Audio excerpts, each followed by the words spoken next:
Em 1960 foi decifrada a linguagem da vida. O sistema em código que permite, de geração a geração, a transmissão das características de ser a ser, a transmissão do que leva essas características, o código genético. É o assunto que nós vamos ver hoje aqui no canal da Bio. E eu sou o professor Carlos Magno e estarei com você para falar do código genético. Eu quero começar dizendo uma coisa: nós somos digitais. Não temos código binário como em computador, mas o nosso código genético é representado por senhas, é representado por códigos únicos, é representado por adenina, timina, citosina e guanina.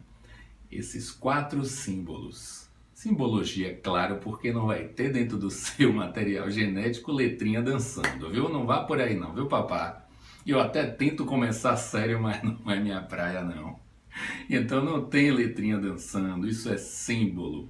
E nós simbolizamos esse código genético com 4 letrinhas. Agora pense comigo que isso é universal. Desde uma bactéria, ou eu vou até para partículas infectantes, os vírus, eles possuem, elas possuem, nós possuímos, e eu não sei o resto. E o que é que quer dizer? Todo mundo tem essas letrinhas, essa sopinha de letrinha que forma diferentes códigos. Todos nós possuímos. Esse é um dos princípios que faz com que a gente tenha uma proximidade ancestral. Agora, se combinarmos essas 4 letrinhas, esses 4 códigos em trincas, que é como elas são resolvidas no RNA mensageiro depois da transcrição do DNA, nós temos o gene todo bonitinho, a parte codificante no nosso DNA. Nós temos a parte codificante e parte que não traduz um código. Então essa parte codificante do DNA, ela vai ser transcrita, ocorre uma transcrição, do qual já falamos anteriormente, em um RNA mensageiro. A gente pode chamar de pré-RNA, porque ele vai ter algumas partes que não vão ser usadas para aquela proteína em questão. São os introns. O que a gente vai se referir aqui, são os exons. Então um processo chamado de splicing vai retirar esses introns e deixar apenas os exons em situações, em sequências específicas. Isso aí é uma outra questão que a gente pode falar depois, chamada de splicing alternativos. Diferentes posições dos exons formam diferentes RNAs mensageiros. Mas vamos nos ater aqui ao que interessa. O RNA mensageiro maduro, que sofreu um processamento do RNA recém-formado, que tinham partes não desejadas para aquela proteína. Esse RNA ele vai ser baseado em trincas. A cada 3 nucleotídeos, nós teremos o chamado códon. Então nós temos, inicialmente, no RNA maduro, pronto para ser traduzido, o primeiro códon, que é o códon representado pela adenina, uracila, guanina, AUG. Ele é praxe para todo RNA maduro. E depois você segue com outros códons importantes, até chegar no final, onde foi adicionado o chamado stop códon. Esse stop códon vai indicar ao ribossomo, no momento em que estiver ocorrendo a tradução, que acabou, não tem aminoácido específico para fazer aquela proteína. Então, nós temos para o RNA mensageiro, a cada trinca de nucleotídeos, um códon. O outro RNA que participará do processo de tradução das proteínas é o RNA transportador. Ele também possui uma trinca, só que chamada de anticódon. O RNA transportador carrega o aminoácido específico relacionado não ao anticódon, mas ao códon do RNA mensageiro. Pense no RNA transportador e o seu anticódon com arroz de festa, papai. Aquele que serve para acompanhar. Ele vai levar o aminoácido específico, mas o código que vale está no RNA mensageiro. Está representado pelos códons. Esses códons, eles são em trinca. Então vamos pensar, se temos 4 letrinhas, se temos 4 códigos, 4 bases nitrogenadas associadas ao nucleotídeo, adenina, timina, citosina e guanina, elas vão se agrupar em trincas. Portanto, nós teríamos 4 elevado à terceira potência para saber todas as possibilidades dessas 4 em 3 posições. Então eu teria 64 possibilidades diferentes de organização destes nucleotídeos. Essas 64 possibilidades, retirando 3 que seriam os stop códons, então eles não têm aminoácidos específicos, vão ficar com 61 possibilidades diferentes de arrumação. Bom, então, Magno, nós temos 61 aminoácidos na natureza? Não, papai. Nós temos 20 que encontramos em livros. Já há pesquisas de 21, 22, 23 e por aí vai. Vamos nos ater a 20.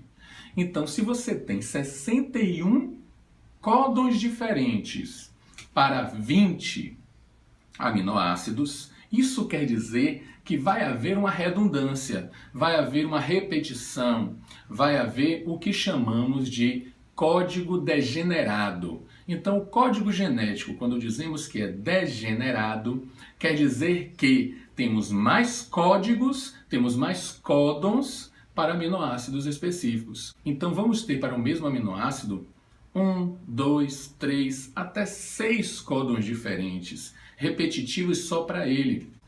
A linguagem da vida baseia-se em uma codificação molecular dentro da célula. Essa codificação molecular tem a informação para a produção de diferentes proteínas. Então, em um RNA mensageiro maduro, formado por diversas trincas, há o código para formar uma proteína inteira. Você pode encontrar esse termo como um polipeptídeo, vários aminoácidos em ligações peptídicas. Cada códon, um aminoácido, com exceção dos 3 códons de terminação, com exceção dos 3 stop códons. Essa relação entre os códons do RNA mensageiro e os aminoácidos da proteína é que chamamos de código genético. Então, para fechar aqui, olha que legal, de todo o seu DNA, todo o seu material genético, você vai dividir esse DNA em quê? Em parte codificante. Alguns livros trazem que existem 20 mil genes, 20 mil partes codificantes no DNA. Outros dizem 25, eu vou ficar na metade, eu vou para 22,5, eu vou para 23 mil. Então, bota na cabecinha. De todo o DNA, 23 mil partes podemos chamar de genes, que são as partes codificantes.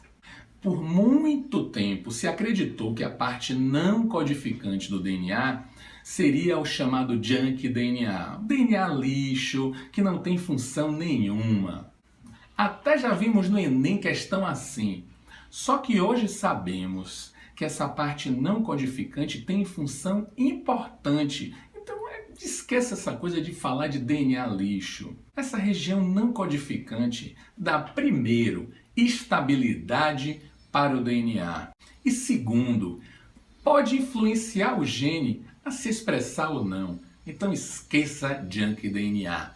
O DNA não codificante, ele também tem sua importância. Então, uma proteína formada por vários aminoácidos, cada aminoácido de responsabilidade de um códon, que o RNA transportador trará. Um gene não produz um só RNA mensageiro ou uma só proteína. Tudo depende do splicing, os splicings alternativos, reorganizações dos exons em novas posições, e novas posições temos novas combinações, novas posições de aminoácidos e proteínas diferentes. Então, Um gene produz várias proteínas. Então pense comigo.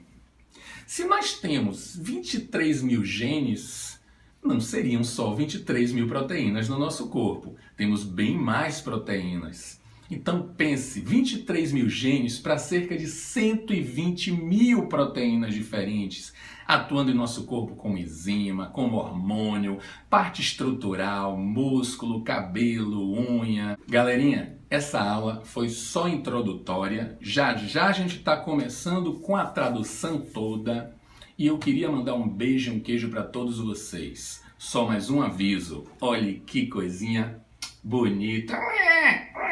Nasceu o módulo da Bio.